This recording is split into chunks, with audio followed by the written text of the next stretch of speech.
We say COVID-19 infections in the Western Cape are still going up. The province recorded over 3,700 new cases over the past 24 hours. Well, let's find out what's happening. We speak to senior researcher at the CSIR, Dr. Ridwaan Suliman, just for some insight. Ridwaan, a very good afternoon and thanks so much for your time. So I saw your tweet at the start of the long weekend where you said you have no idea which way the curve is headed. What's made you so uncertain? What is the graph looking at? What are your concerns there? Good afternoon, Yuveka. So that particular tweet was referring to the number of reported cases in the Western Cape, which is the epicenter of the third wave of COVID-19 in South Africa. So the province has reported an average of over 3,100 cases per day over the past week, the highest of all the regions. And if we scale that by the population size, that's 45 new cases per 100,000 people in that province. So pretty much at the highest point that it similarly saw at the peak of its second wave. I think at this stage it's difficult to say exactly where this curve of Western Cape is going. Promisingly, the rate of increase has slowed. The number of new reported cases up 5% week on week. I think the curve has just been a bit erratic, so we do need to wait a bit to see and confirm if this is the peak or whether it's still on the increase. All right, well, this isn't very surprising because we have been predicting over the past couple of weeks that we would see the epicenter change. We would see that the numbers would go from province to province, as we see Gauteng now not at the top of that list. But in terms of the country in general, what are your observations?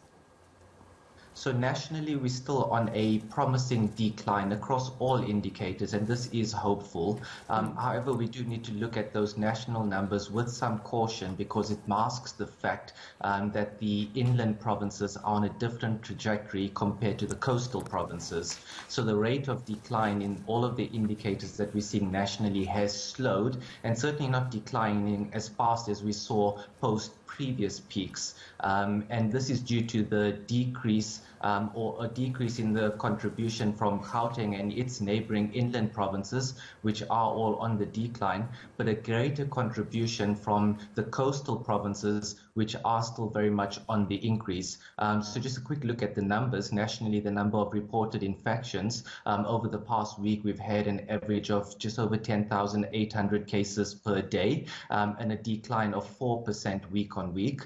Promisingly, that test positivity rate has also showed a slight decline at an average now of 21.7%, which is still very high, meaning for every 4 to 5 tests conducted is yielding one positive result, but it is down compared to a week ago. It was just under 24%. So the leading indicators are on a decline, but the rate of decline has slowed. So what we've seen in the provinces then, in terms of the Western Cape, in terms of KZN as well, we know there was a good few days of violence related to the taxi industry in the Western Cape. We also predicted weeks ago that the rioting and looting that we saw in KZN as well could possibly could contribute to the high numbers of infections. Does that seem, in terms of timing, that is most likely the case, why we're seeing the numbers there now? Yeah, based on the timing, I think it's very likely that we're seeing that those taxi violence and unrest periods of looting and protest action in Kwazulu-Natal in particular is having an effect on the epidemiological trajectory at the moment. However, it's difficult to fully quantify and disentangle all of the effects because we don't really have the breakdown of that data to that level. However, the increase that we are seeing is likely also has the previous events have contributed to that increase.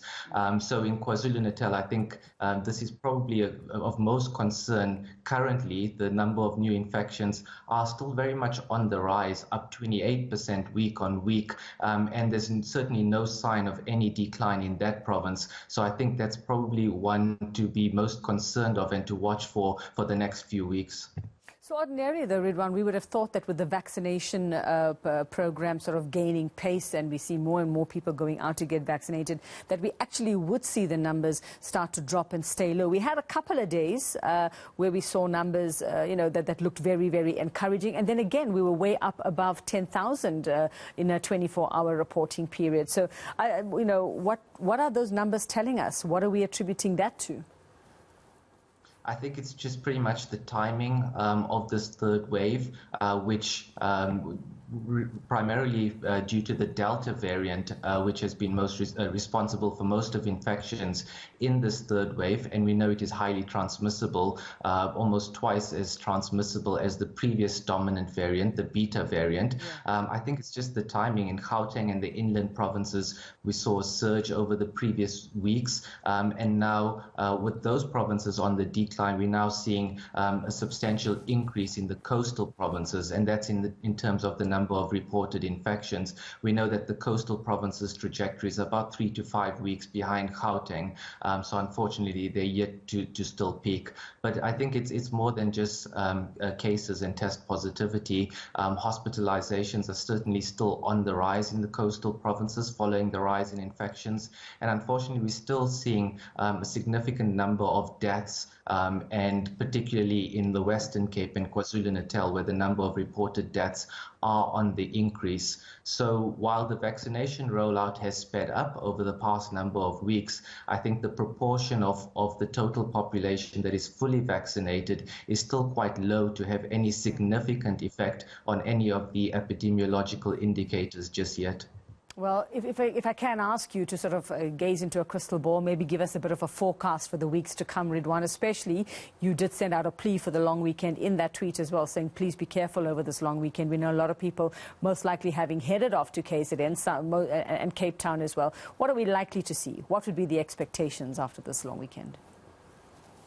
Yeah, unfortunately, we're going to continue to see hospitals stretched in the coastal provinces, particularly in Western Cape and KwaZulu-Natal. So I think really need to make a concerted effort to try and ease the burden on hospitals in these provinces. And while number of cases in Western Cape seem to be slowing, I think it certainly hasn't reached a peak just yet. So and hospital admissions do lag, so it will continue to rise for at least 2 weeks after cases have peaked. So we really need to make a concerted effort there to ease the burden on hospitals. And then also in KwaZulu-Natal and Eastern Cape, where the infection rate is still very much on the rise and will continue to increase at least for the next 2 weeks or so. We need to try and avoid all gatherings to limit the spread of transmission in these provinces. We know that hospitalizations do lag and deaths unfortunately follow. So to limit the burden and the impact of this third wave in these provinces, we really need to remain vigilant. Ridwaan Suliman from the CSIR, thanks very much for that breakdown, just what we're seeing in terms of COVID infections and deaths, especially in those provinces, the Western Cape and KZN. He's a senior researcher at the CSIR.